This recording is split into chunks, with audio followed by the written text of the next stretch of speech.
Next up, guys, let's move to this featured bout of the evening. This is an interesting fight, right? Because we've got Jim Miller, A10, baby, taking on Gabriel Benitez. And both of these gentlemen coming off a win. Both of these gentlemen on the wrong side of 35. But Jim Miller is 40 years of age, right? And Gabriel Benitez is 35 and a hook, right? Halfway to 36 here. But he is also a very, seasoned UFC guy. These are both guys that have had a lot of experience in the UFC. So it should be a fascinating matchup.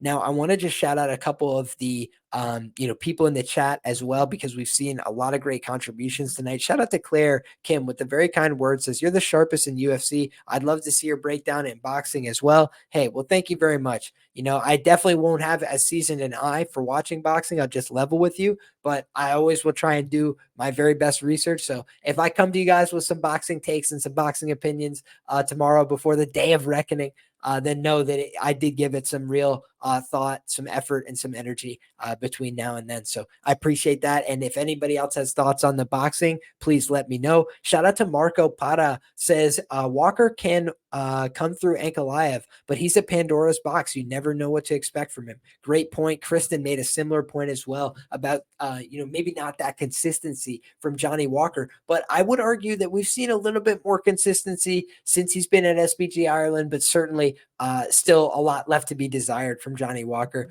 And Andrew says wrestling shoes are a huge deal and a ring versus a cage. That's a great point. We've seen other fighters notably struggle in the going back and forth between the ring and the cage. It's something that maybe doesn't get enough play and enough talk, but we know that the surface makes a huge difference in these fights. Otherwise, they would all just be uniform, right? But obviously certain places have different preferences, and certain fighters have different preferences as well. Shout out to Atomic Alonzo. Next champ says Alonzo knocks out Johnny. Biggest regret of the last card. I picked Alonzo Menifield by KO1 or split decision. I didn't bet it at plus 200. Just absolute foolishness for me, and something I will live to regret. My boy Z's MMA, the purveyor of this mug, used to say passing a win is worse than a loss. And boy, oh boy, I felt it that day. So shout out to Z's for that. We'll take a sip to that. Shout out to Easy Bets as well. Welcome aboard, my brother. Shout out to MMA Line Mover. He's thinking cap by sub. Kristen says Miller with an impressive surge at his advanced age, 4 finishes in his last 5 fights. No doubt. That's a great point by you. And his only loss in there, a decision to Alexander Hernandez. And, Alex Hernandez is a guy that, typically is known for those early finishes. And Jim is tough. He tends to be a pretty durable guy, especially in this latter portion of his career. He's done a good job of maintaining. The last time he was finished in a fight was against Charles Oliveira in 2018. This guy is an absolute road warrior of the highest level. And my gut feeling on this fight, guys, I'll just level with you off the rip, and then we'll get through the rest of the breakdown, is that I think Jim Miller is going to submit Gabriel Benitez. And the reason I feel that way is you look at Gabriel Benitez historically, he's 10-2 career to the submission, right? He's obviously very talented with his own grappling. But I think that you look at the Billy Quarantillo stoppage, obviously that's a TKO, but he was getting dominated from the back control in that fight.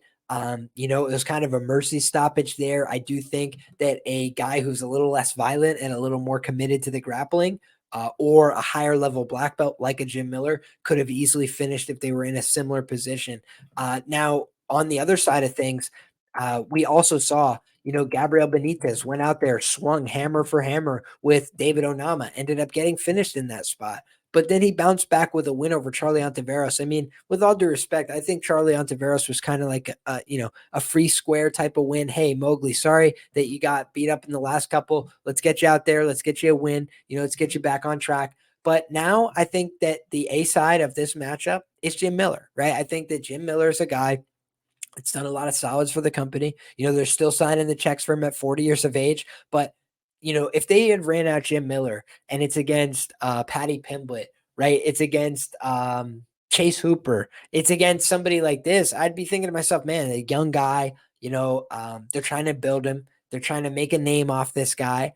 and they're using his name. But when I see Jim Miller against 35-year-old Moggly Benitez, who just got back on track with a win in the UFC, but has only 2 wins in the UFC since 2018, are Justin James and Charlie Ontiveros. I mean, yeah, I think they're trying to give Jim Miller another winnable fight, right? And does it mean that he's a lock to win it? Obviously not, right? It's a cage fight. He's 40 years of age, right? Let's be serious. Moggly Benitez can knock out any man, but Jim Miller can knock out any man, right? And we've kind of seen Jim Miller's power, his calf kicking game.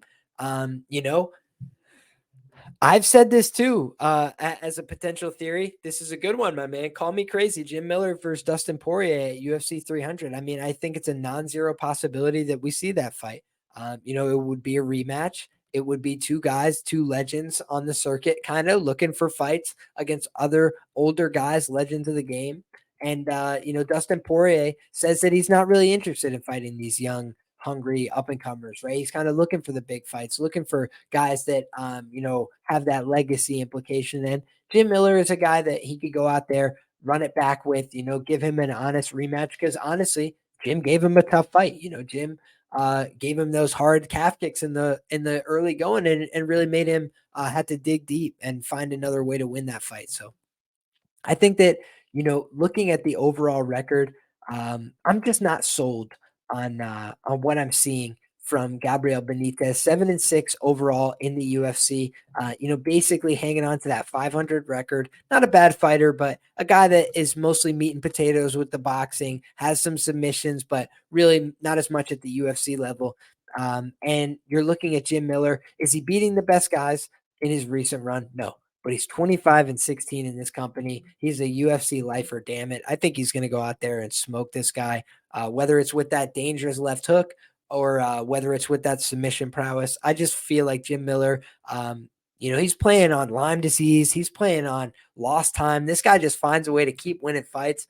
And he doesn't look to me like a guy who's slowed down and had this massive regression. He seems very dangerous with his grappling. I think he's in there training, fighting all the time with the Miller Academy people. And I'll tell you what, New Jersey knows how to get down. They know how to wrestle. They know how to fight. And he's one of the toughest guys in Jersey. So give me Jimmy Miller to get the job done here. I think he's a slight underdog in this spot. I don't even have the odds pulled up. Let me pull up the odds here so we get a little more context, a little bit more color for you guys as we go.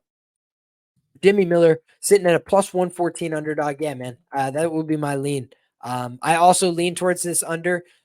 Kristen, yes, I absolutely lean towards that. Jim Miller is a guy that tends to fight to the under, but in his losses, like I said, he's tended to go to decision, but a lot of those guys were grapplers, and Jim was kind of pulling guard, holding on to people a little bit, you know, just fighting to get to the 15-minute bell. I do think his cardio is the one thing that's fallen off precipitously. So if Gabriel Benitez could extend this fight, make it go, you know, into some extended positions, maybe that makes it tougher for Jim. But I just think Jim in rounds 1 and 2, you know, he's got power in his hands. He's very committed to going out there and striking. He's not afraid of these young guys. And I also believe he's just higher level with his jiu-jitsu. He's very quality on the mat. And I think his old man jiu-jitsu is quality enough to beat Gabriel Benitez personally. TJ says, Liam, I honestly think you have some of the most educated takes in the Fight Picks game. Thank you so much, my brother. That's very kind of you to say. You know, it's easy to say negative things in this world. I appreciate anybody that takes the time out of their day to say something positive about me, about the show. I really appreciate that. That means the world. Thank you, TJ.